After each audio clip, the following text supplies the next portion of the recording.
All right, what's going on this episode of the Be the Change podcast? We're chopping it up with Brécha Byrd, a true visionary, go-getter, and culture shifter. Straight out of Surrey County, Virginia, Brescia is a proof that a small town roots can grow into big moves.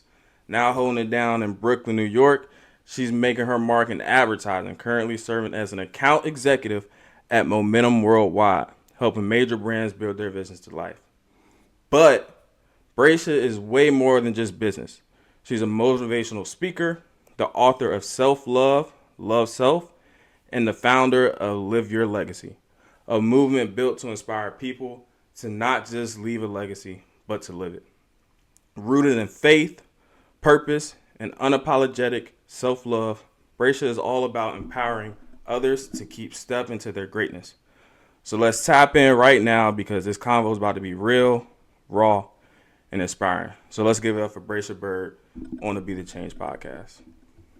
Thank you so much. That was a fire intro, Jeremiah. I really appreciate it. I got to do the best for my guests. Y'all come on to the show and share your story and all that. So that's the least I could do. Really So appreciate it. always. So I just kind of want to get into and just start set the tone and everything. But you've always been a go getter from earning your basketball scholarship to becoming Miss St. Augustine and then graduating in 3 years, I believe. So in that Yeah, process, how did you balance it all while still making an impact? yeah, that's a great question. Um, my parents always instilled it in me and my brother to make sure we're keeping the main thing. So time management, making sure I handle my business off the court in the classroom, number one, Right. making sure I'm spending time with God, keeping Him first, and then just making sure my priorities are on point. So yeah, like I really wanted to maximize my college experience, and I knew that because I took dual enrollment in high school, I was going to be graduating in 3 years. That was the goal because I started as a sophomore academically at St. Augustine's University. So I'm a student athlete, I'm a student leader, but at the end of the day, I'm Brescia and I got to take care of myself. So yeah, I really just kept a positive mental attitude, and that's what kind of helped me navigate that journey. Okay. So let's. I kind of want to because so far the people I've brought on are athletes. So how did you translate the foundation you've had as an athlete to other Mhm. ways in life and then towards just your career now? Yeah, I love that question. I think sports teaches you so much about yourself, about life, about adversity. And at a young age, I've championed being a team player, making sure I'm holding myself accountable, doing my part so we can succeed. Keyword is we. I think there's room for all of us to shine. It doesn't have to be just one person. We all have a vital role, whether it's on a sports team or on a debate team or even your coworkers. Like, there's a bigger goal, and we have to keep that in mind. Um, Capitalizing on everybody's strengths and building upon any weaknesses. So yeah, I've always been a team player, and that has helped me not only in the classroom but on the court and in my work and throughout my journey of life. So yeah.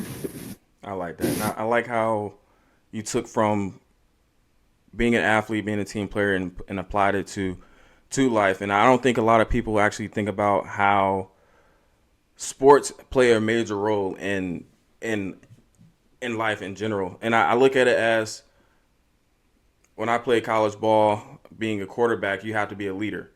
And rolling Mhm. into being a naval officer, you're called to be a leader. You have no option to lead. And just taking that mindset and shifting it to um, being able to lead sailors instead of young men, to me, it was kind of Mhm. very similar. The only thing is, instead of Yep. I'm studying a playbook, I'm looking at military instruction. And I joke all the Yep. time. I'm like, I should have been a lawyer because I'm doing all this reading anyway. But it's cool to see the transparency and how everything is all together and encompasses because it's really the same thing. It's the same skills. You just apply it differently. Um, Yep, sounds like transferable skills to me, and the fact that you were able to apply that, and not let any experience limit you. Instead, looking at it as an opportunity, like that's gonna set you apart. So keep doing that, man. Thank you, thank you. And so, looking at it, growing up, right? You say you're rooted in faith, keeping Yeah, your faith in God. So let's talk about that a little bit because in the chapter in our book, we have a chapter called faith, and it's about personally my faith that I had in God to get me to where I am now. As you know, back yeah, in Virginia, our area isn't the most biggest financial attraction, and it's some rough times down there. But you have to have that foundation or just that support to have faith in yourself and God for me and you. But for the audience, yeah. they're higher beings. So what does that look like for you?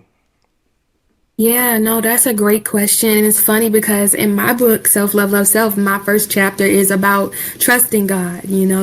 So I mean, I wouldn't be who I am without him. I wouldn't be where I am without him. So really, I'm just thankful for all he's done for me, and with everything I try to do, I want to give him glory. I want him to use me as a vessel for his good work. Because at the end of the day, like we're not here to stay on earth. Like one day we're gonna die, and I believe that if I focus on the things that I can control and give him glory and accept him, then I'm gonna live again and go to heaven. So it's bigger than right now for me. I think that God's love is powerful and it's amazing, and it's important for us all to show love. Yeah. So keeping that at the forefront, my family being so supportive, us having God to go to, Jesus to go to, like it, the Holy Trinity, it's been our saving grace, especially in tough times, especially when people try to limit us or say things that we can't do, Yeah. like leaning on our faith, reading the word, praying together. Like as I've grown older, I've realized how imperative it is for us to stay close to God, especially with everything going on in the world. But yeah, he's number one in my life. If my spiritual life isn't right, then I'm not gonna be Brescia to my fullest potential, if that makes any sense. So yeah, I don't play about him. Period. Yeah. And I agree with that. Just because early in my young adult life, I can notice the differences. I can notice when I'm not, truly being myself, and when I'm getting away from, God and His Word, and I can just tell like I'm getting more stressed, I'm getting more overwhelmed, I'm getting more anxiety, Yep. and just the little things. And I told my fiance, I was like, the church we go to up here is like the pastor is always on time. Like the message Mm, always resonates when we go. And so that's just how I know that it's God speaking. And so I love how he's always speaking and talking. yep. Because, you know, we're still his children. And sometimes, kids don't listen all the time. Yep. So You're exactly right. it's always something when he's speaking to us, and then sometimes we may have to go through those trials and tribulations. But Yep. he's always there for us. And so looking at it, let's look at like how you got on your path to your entrepreneurship and motivational speaking. So was that God speaking to you? Because for me, it was like the message, everything about the book, the clothing brand, and promoting that, godly love, that unconditional love. To me, for me, it was directly from the man above. So what did that journey look like for you? Yeah, I agree. Like it was the same for me. And if we want to go into like I can't talk about the motivational speaking journey without talking about my book, if that's okay. Dive in, dive So, in. all right, cool. Like I'm gonna give you the backstory, and I'm gonna keep it real because that's what I do. But in middle school, like I did not really love myself. Like it was very much stressful, full of self doubt, comparison. People was I would go to school and people would say mean things, and I'm just like so confused because growing up, my parents always, instilled that I am confident, I'm strong, I'm beautiful. But then when I go into the real world, like I'm hearing the opposite. Like people are talking bad about me so bad, and so I just was kind of confused and I didn't really love myself. I also experienced a lot of anxiety throughout that time. Um, and writing was very therapeutic for me. It was my strongest subject. I felt like I could explain how I was feeling internally through my words. And my mom and my dad, always encouraged me to read the Bible and just read what God says about us, and also to tell my story. There's strength in sharing what you go through. It could possibly help someone else. So throughout my high school years, I would reflect and I started journaling and writing about experiences that I've gone through, experiences that I've seen other young girls go through. And I was like, you know what? My parents said I can do it. They believe in me. God believes in me. Why not believe in myself? And I wrote the book and published it. January 1st, 2020 is when I released it. Okay. And it kind of kicked off my motivational speaking career. Now, I grew up in the church, and so I was always doing something, ushering, singing, whatever, volunteering. And those skills helped me so much in school, in organizations, on the court, like just communicating. And so that was already natural, but I was able to hone my skills over time. And so I would say my first speaking engagement, like outside of church, was my junior year actually of high school. So this is like 2018, 2019. And I spoke at our middle school's 8th grade bridging ceremony. And that was thrilling for me. That was, I don't know, it was just so exciting because I saw firsthand how God blessed me with the words to motivate those students. And I was like, yeah, we're not going to stop here. So I just continue to pray and stay close to him. And yeah, since then, I've been speaking for 5 years now at schools. During COVID, it was virtual with organizations, churches, youth groups. Like, I mean, there's no limits with God. So, Right. yeah. I like that. I like that. And so kind of just looking at it, it was a lot of things you said that were very similar to my Yeah. process. And it's just, it's just crazy because people think even just same area, you might have the same, or different backgrounds, but a lot of what we go through are very similar and the same. And so just Mm-hmm. I experienced it differently. You started in high school speaking to the middle schoolers, but for me, it was Mm-hmm. just I started it and thinking about it when just now, honestly, like a couple, 2, 3 years back, going through my penning Mm-hmm. process and learning about being worried about speaking in front of people who may know what I'm talking about. But then looking at it, I was like, well, if I practice it and look at it and approach it as public speaking, then I'm gonna be fine for when I start, speaking to a bigger crowd and group of people. And it's kind of helped. It's helped when I've gone down and coached for Bethel High School occasionally. Shout out to David Porter, or head coach there, but was my office coordinator, and he gave me that opportunity to develop as a coach, to grow my voice because Yeah. people may not know I'm a huge introvert, but you have to take those steps to grow. And something I talk Mm-hmm. about is being comfortable being uncomfortable. Yeah. And that's Yep. the hard part. Once you break out of that shell, you grow significantly. And so that's how I kind of got the ball rolling, looking for speaking engagements and things like that. And my mind started to go into, well, let's do a podcast. So, Awesome. so that's how it goes there. But yeah, just looking at that, you were talking about you loved writing, which is amazing. Writing is a great way to just relieve stress, just get your thoughts out, things like that. Yeah. So excited about, your book. It's what, the fifth year 5th year. anniversary? And it's crazy. It's crazy because I remember writing it throughout my high school experience, but it's still it's relevant even today, 5 years later. And Yeah. it gives you just advice and nuggets of wisdom on regaining your self-love and how it's a journey and how there's always a better way or more ways that you can continue to take care of yourself as you grow and evolve. So, yeah. Right. So, with it being the fifth year, you got anything special planned? You do a book signing or something? Anything like Yeah. that?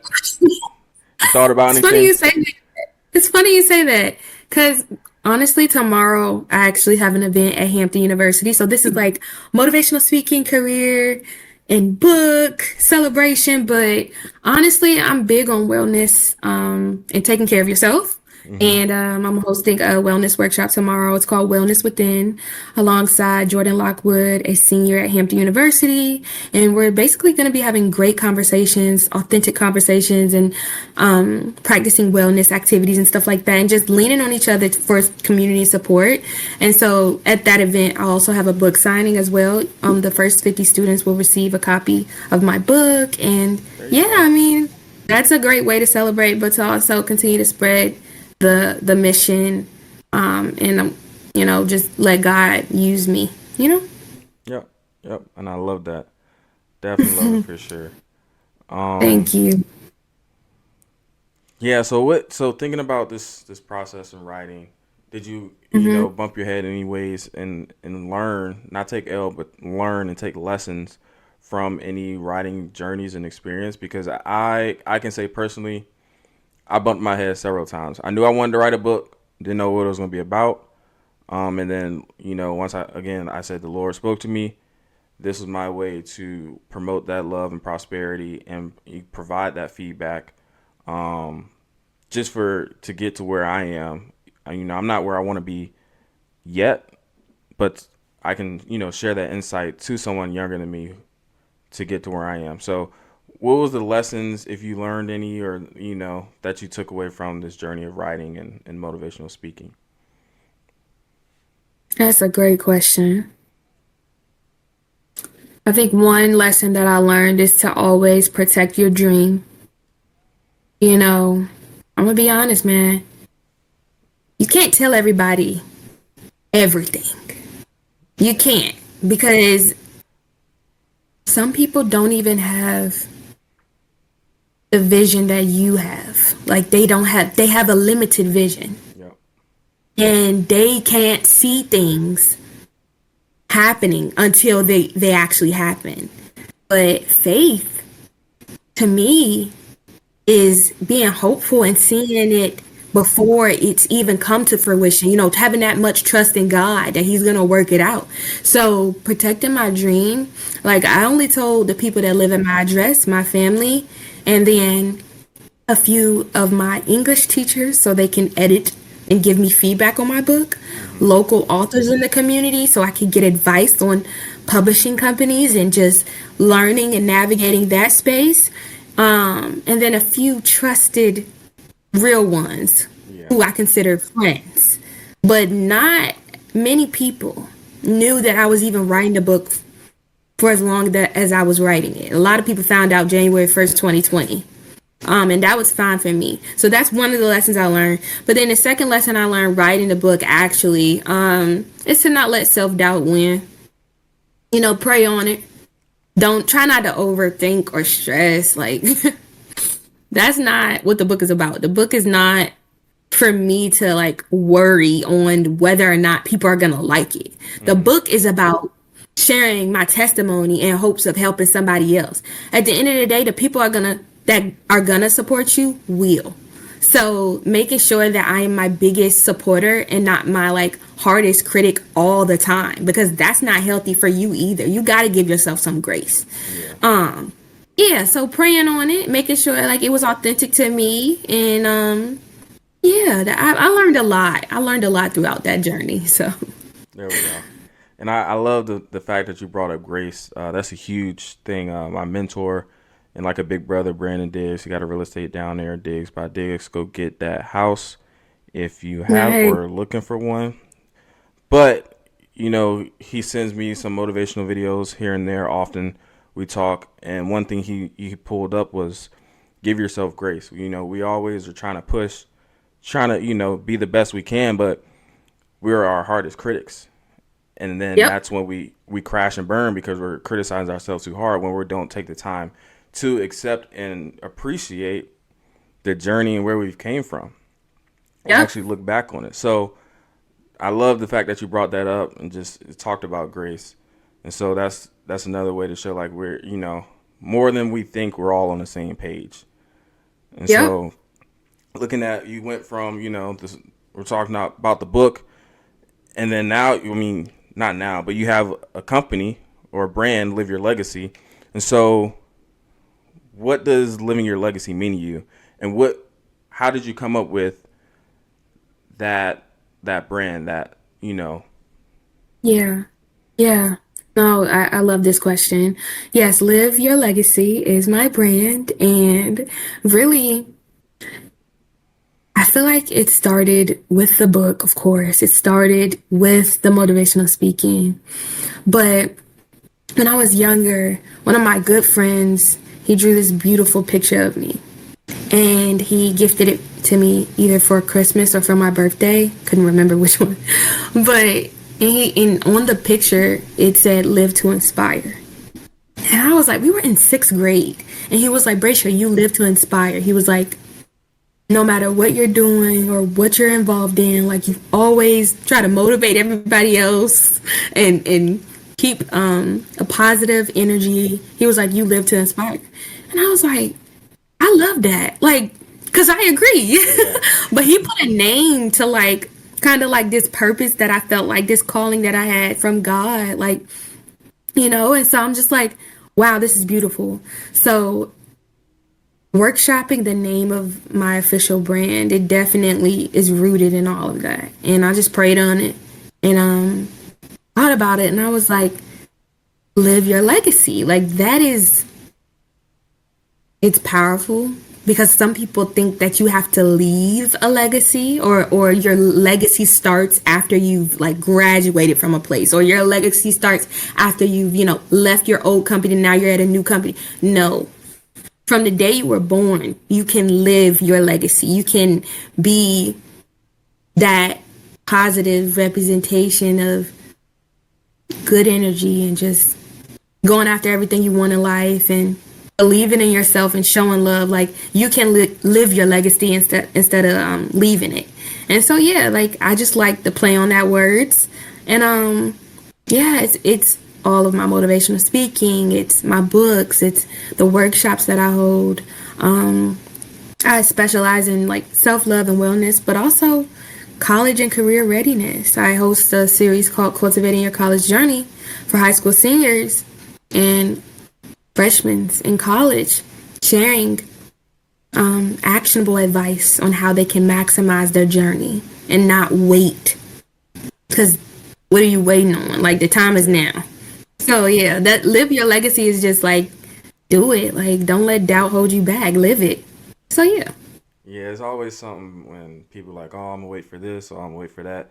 I mean, it's Yep. life. Something always gonna come up, and so understanding Yep. that, you just gotta take that foot forward because you don't know what you don't know, and so you waiting 2 3 years down the line to do something, you're gonna bump your head 2 3 down the lines later. It's gonna be the same thing that you could have learned 2 3 years Yep. ago. So just Yep. go ahead and attack it when you get the idea. Sleep on it, pray on it, and then once you get that word, attack it. And then Yep. like just looking at the play of the words on both of our brands, our businesses, change the narrative, and then live your legacy. Like the thing that I love about it is that it's so much more than just those words. And I Mm. guess this is my English brain working here, but it, like you said, live your legacy is more than just the basic words. People may think, oh, okay, I'm just gonna live, and bring it with me along. But like you said, it's from the moment you're born. It's not Yep. just from job to job, chapter to chapter, or career to your next career if you're fortunate enough to have two careers. But it's just about it's about being born, taking that legacy wherever you go, and then also just Yeah. looking at change the narrative. Like it's more than just Mhm. you could say, oh, I made it out. Okay, how else are you going to change your narrative? Because you still have some Mhm. written stereotype over you. So what else are you Yep. going to do? How can you make it more of a selfless instead of selfish kind of narrative? Like, are you Yep. providing and giving back? Are you sharing that and spreading that love? So Yep. I just enjoy, looking at the wordplay of both of the brands, both of what they are producing, and and looking at that, because it's a wonderful thing for sure. Definitely a It wonderful thing. is. God is good. Yeah, Yes. God is good because he's so intentional. It's so intentional. And when you think about it, it's a lot of purpose. It's realizing and accepting like, hey, I'm here. I'm on earth. I have purpose. I deserve to be here. I can make a positive difference. Like it's really tapping in to that bigger, I guess way bigger, you know? It's not just about us, you know? Yep. So, And there's this one love that. T-shirt that the Navy basketball, I want to say the women's had, but it Mhm. has me, and then the lesser sign, and then it has we right next to it. And I like that because Yeah. it's always, people think about me, especially basketball. Everybody want to get a bucket, but who's gonna sit down? Who's gonna be that? Who's gonna be, Clock it, clock it, clock it. who's gonna sit Don't get me down started. and be that gritty defensive player that a team may need. So it's like, understanding your roles when it's supposed to be, and then when you're not supposed to be in that Yep. role. So it's just And it's funny you say defensive player. You say because that was me. Okay, I own that. Okay, I love defense. That oh, was my thing for sure. hey, that's how it was when I So played in high school. I knew I was gonna get it. I wasn't gonna give you 20, but I give you a couple steals and a rebound here and there. So, and that's just understanding. That's just my role. I had to embrace it, and yeah, that's yeah, kind of a part of the book's title, embracing life's challenges and a mhm, prosperous future ahead. So you embrace those challenges, then you're able to yep, attack your narrative and then rewrite it based on how you want it to be. So, love um, that. coming up on the end of everything, just looking at it, is there anything, last words that think the people should know, just about you, about your business, your book? Where can they get the book, and just Yeah, things like that? I would just encourage everybody to keep being you. You know, be authentic to you. Never feel like you gotta try to fit in. Like it's okay to be set apart and to stand out in a positive way. If you want to stay connected with me, you can follow me on Instagram at Byrd BYRD underscore girl.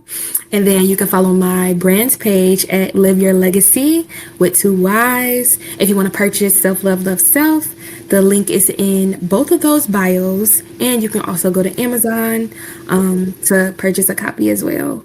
So, yeah, no, Jeremiah, this has been incredible. I'm really proud of you. Thank you. You are doing great things. You're inspiring so many people. Keep letting God use you. I'm fully behind Change the Narrative. I'm fully behind Jeremiah rocking with my brother for this merch. Okay, make sure y'all get it when it drops. But no, we doing great things, man, and God is good. And like I said, He's very intentional. So thank you. Thank you, Brescia, for coming on. One last thing, make sure you subscribe, click the button down below. Then also, if you get the book from our website, you get 15% off your next order, and then you need to subscribe to get that. So as you see what I got on, this is our new second annual Cherry Blossom shirt. It says "Bloom where the breeze takes you," and that's just saying essentially just go where you go, grow where you go. And so that's what we're going to do Mm-hmm. here, and that's what Change the Narrative and Live Your Legacy is all about. So with that, Period. thank you for tuning in, and always be the change.